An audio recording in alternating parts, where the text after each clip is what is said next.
Hi കൂട്ടുകാരെ, അപ്പോൾ നിങ്ങളുടെ വീട്ടിൽ ചിരട്ട ഉണ്ടെങ്കിൽ രണ്ടെണ്ണം എടുത്തിട്ട് ഓടിപ്പോരെ. സംഭവം ഒന്ന് ക്ലീൻ ചെയ്ത് കുട്ടപ്പനാക്കി എടുക്കണം. അപ്പോൾ കത്തിയും പിന്നെ അതുപോലെ തന്നെ സാൻഡ് പേപ്പറൊക്കെ വെച്ചിട്ടൊന്ന് ഉറച്ചാൽ നമുക്ക് ക്ലീൻ ആയിട്ട് കിട്ടും.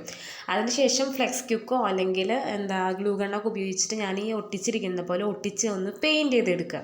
അപ്പോൾ പെയിൻറ്റ് ചെയ്യുമ്പോൾ ആദ്യം മഞ്ഞ പെയിൻറ്റ് അടിച്ചിട്ട് അതിൻ്റെ മുകളിലൂടെ റെഡ് കളറോ അല്ലെങ്കിൽ ഒരു ലൈറ്റ് പിങ്ക് ഷെയ്ഡോ അല്ലെങ്കിൽ ഒരു മെറൂൺ കളറൊക്കെ അടിച്ചു കൊടുക്കുക. അപ്പോൾ ഈ മഞ്ഞ പെയിൻറ്റ് ഉണങ്ങുന്നതിന് മുമ്പ് വേണം നിങ്ങൾ അടിച്ചു കൊടുക്കാനായിട്ട്.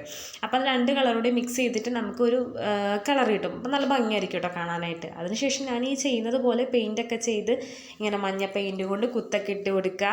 പിന്നെ ഞാൻ ഉണ്ടാക്കുന്നത് ഒരു മൂങ്ങയാണ്. അപ്പോൾ അതുകൊണ്ട് തന്നെ കണ്ണും ചൂണ്ടുമൊക്കെ വേണമല്ലോ. അപ്പോൾ അതൊക്കെ ഒന്ന് വരച്ച് കൊടുക്കുക. സംഭവം നല്ല ഭംഗിയാണ് കേട്ടോ കാണാനായിട്ട്. അപ്പോൾ ചിരട്ടയില്ലാത്തൊരു വിഷമിക്കൊന്നും വേണ്ട, നിങ്ങൾ ഇത് കണ്ടു വെച്ചോ. അപ്പോൾ നിങ്ങൾക്ക് എപ്പോഴെങ്കിലും ചിരട്ടയൊക്കെ കിട്ടുമ്പോൾ ചെയ്ത് നോക്കാമല്ലോ. അപ്പോൾ ഇതെങ്ങനെയുണ്ടെന്ന് പറയാനായിട്ട് മറക്കണ്ട. പിന്നെ നിങ്ങൾക്ക് ഇഷ്ടപ്പെട്ട ലൈക്ക് ചെയ്യാനും നിങ്ങളുടെ ഫ്രണ്ട്സിനൊക്കെ ഷെയർ ചെയ്ത് കൊടുക്കാനും മറക്കണ്ട.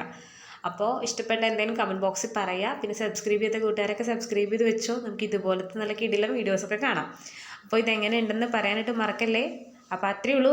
പിന്നെ അതുപോലെ തന്നെ വീഡിയോയുടെ ലാസ്റ്റ് ഞാൻ പണ്ട് ചെയ്ത ചിരട്ട കൊണ്ടുള്ള മൂങ്ങയും ആഡ് ആക്കിയിട്ടുണ്ട് കേട്ടോ. അപ്പോൾ എങ്ങനെയുണ്ടെന്ന് പറയാൻ മറക്കണ്ട. അപ്പോൾ അത്രയേ ഉള്ളൂ. താങ്ക്